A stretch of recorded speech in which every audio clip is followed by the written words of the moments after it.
Dámy a pánové, vážení přítomní, dovolte mi, abych vás srdečně pozdravil a navázal tím na podporu, kterou se pokouším v rámci svých možností už po léta dávat všem svobodomyslným lidem v Bělorusku, kteří by rádi, aby i Bělorusko se vsadilo do rodiny demokratických evropských států.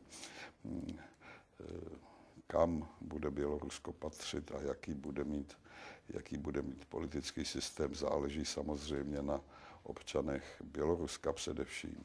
Já sám ale si myslím, že jak geograficky, tak hodnotově Bělorusko patří do té rodiny evropských demokracií a pevně věřím, nebo byl bych rád, kdyby dříve či později opravdu jsme se setkali s běloruskými přáteli